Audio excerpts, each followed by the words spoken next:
हमारे मन में कोई घटा और भाग नहीं होता, सिर्फ जोड़ और गुणा होता है। मैं नकारात्मक विचारों को हटाकर सिर्फ सकारात्मक विचार रखूंगा। आपको शुभकामनाएं, पर ये नहीं हो पाएगा। आपको बस थोड़ा ध्यान देना होगा कि ये काम कैसे करता है। आप देखेंगे कि आप जो हैं और जो आपने इकट्ठा किया है उसमें फर्क है।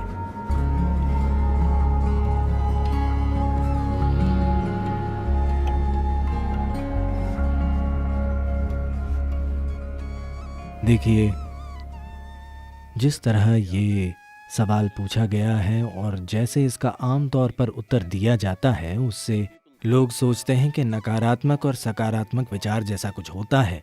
वे नकारात्मक विचारों को हटाकर सिर्फ सकारात्मक विचार रखना चाहते हैं। ऐसे लोगों से मैं बस 10-15 सेकंड का एक प्रयोग करने को कहूँगा। वे ज़बरदस्ती अपने मन से एक विचार हटाएं, जैसे अगले 10 सेकंड तक बंदर के बारे में मत सोचिए। बंदर का विचार न करने की कोशिश करें। आप देखेंगे कि आप बंदरों से भरे हुए हैं। तो मैं कह रहा हूं कि यह आपके मन का स्वभाव है, क्योंकि इस मन में तीनों पेडल रेस बढ़ाने वाले हैं, ब्रेक या क्लच नहीं है। आप जो भी दबाएंगे ये और तेज भागेगा। ऐसे मन के होते हुए नैतिक और धार्मिक शिक्षकों ने सिखाया है कि बुरी चीजों के बारे में मत सोचो। तब से वे हमेशा यही करने लगे। आप मन को ऐसे बिल्कुल नहीं संभाल सकते। इसके लिए आत्मज्ञान जरूरी नहीं है। अगर आप 2 मिनट आंखें बंद करें तो आप जान जाएंगे कि आप इस मन के साथ कोई जबरदस्ती नहीं कर सकते। तो मैं बुरे विचार हटाना चाहता हूँ, इस दिशा में कभी मत जाइए, क्योंकि आप जो हटाना चाहेंगे वो आपका गुण बन जाएगा, वो हमेशा हावी रहेगा। तो मुझे क्या करना चाहिए? बात यह है कि मन की बुनियादी प्रक्रिया को समझे बिना, क्योंकि हमारा मन, इंसानी मन, धरती का सबसे जटिल कंप्यूटर है। सभी सुपर कंप्यूटर्स भी इसी से निकले हैं। अब ऐसा है तो क्या ये जरूरी नहीं है कि हम इसके काम करने का तरीका समझें? अगर आप मुझसे पूछें तो इसका एक सरल पहलू ये है कि हमारे मन में कोई घटा और भाग नहीं होता, सिर्फ जोड़ और गुणा होता है। अगर आप इससे कुछ हटाना चाहेंगे तो ये कहेगा एक और। अगर आप बहुत जोर देंगे तो ये कई गुना हो जाएगा।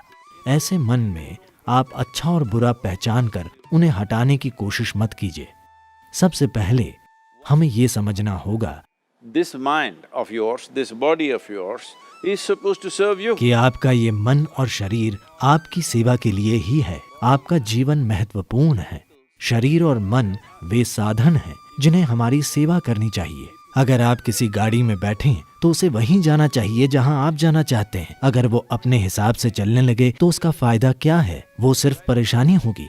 फिलहाल दुर्भाग्य से ज्यादातर मनुष्य इंसानी मन की इस शानदार संभावना को एक परेशानी, एक समस्या की तरह अनुभव कर रहे हैं। ये आपके पास मौजूद सबसे सुंदर चीज है। बस आपको इसके काम करने के तरीके पर थोड़ा ध्यान देना होगा। सबसे पहले यही करना होगा। इसी कारण हम एक सरल सी चीज, ईशा क्रिया लेकर आए। ये आपको आपकी शारीरिक और मानसिक प्रक्रिया से अलग करने के लिए है। आप जैसी एक चीज है जो मौजूद है। ये आपके सभी विचारों और भावनाओं और शारीरिक प्रक्रियाओं का जोड़ नहीं है। आप इन सब से परे हैं। अगर आप अपनी आंखें बंद कर लें तो कुछ नहीं दिखता, पर आप मौजूद होते हैं। आप अपनी आंखों की खिड़की से बाहर देखते हैं, पर आंखें बंद कर लेने पर आपका अस्तित्व खो नहीं जाता। आपका अस्तित्व तब भी होता है। तो अपने विचारों और भावनाओं से परे भी आप मौजूद हैं। So that you, the life that you are, this has to come into your experience. तो जो जीवन आप हैं उसका अनुभव करने की जरूरत है। ऐसा क्यों है कि अपने होने के सबसे महत्वपूर्ण पहलू को आप अपने अनुभव में नहीं आने दे रहे? फिलहाल हमारे जीवन का सबसे महत्वपूर्ण पहलू है कि आप और मैं इस समय जीवित हैं। बस यही है। मैं क्या सोच रहा हूँ, आप क्या सोच रहे हैं, ये महत्वपूर्ण नहीं है। हम इस समय जिंदा हैं, यही महत्वपूर्ण है। तो ये महत्वपूर्ण है कि आप अपने भीतर बुनियादी जीवंतता पर ध्यान केंद्रित करें। तब आप देखेंगे कि आप और आपकी विचार प्रक्रिया के बीच एक दूरी आ गई है। अपनी मानसिक प्रक्रिया और शारीरिक प्रक्रिया से दूरी बना लेना, यही कष्टों का अंत है। क्योंकि इंसान केवल 2 तरह के कष्टों से गुजरता है, शारीरिक कष्ट और मानसिक कष्ट। जब आप खुद के और मन के बीच, खुद के और शरीर के बीच थोड़ी दूरी बना लेते हैं तो ये दुखों का अंत है। इसे हर मनुष्य को जानना और समझना होगा। नहीं तो आप सोचते रहेंगे, मैं बुरे विचार हटाकर सिर्फ अच्छे विचार रखूंगा।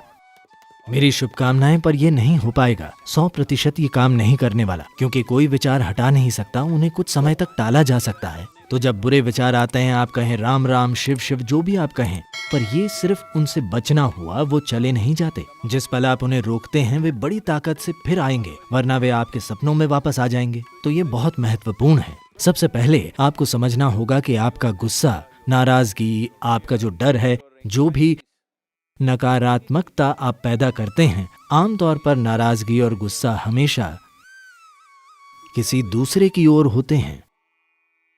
पर हमें समझना होगा कि ये जहर हम खुद पी रहे हैं और दूसरे के मरने की उम्मीद कर रहे हैं। सौभाग्य से जीवन ऐसे काम नहीं करता। अगर मैं जहर पीता हूं तो मैं मरूंगा, मेरे जहर पीने पर आप नहीं मरेंगे। तो हमें यह समझना होगा, जहर से मेरा मतलब है आज आप इसकी जांच करा सकते हैं। फिलहाल आपका खून कैसा है? फिर 5 मिनट तेज गुस्सा करें और अपने खून की जांच कराएं। उसमें कई नकारात्मक तत्व होंगे। आप वाकई खुद को जहर दे रहे हैं। तो क्या आप जहर पीना चाहते हैं? बिल्कुल नहीं। अब मैं क्या करूं? ये सवाल एक तरह की मजबूरी से आ रहा है। कुछ मत कीजिए, बस आराम से बैठिए और बस जीवन प्रक्रिया पर ध्यान दीजिए।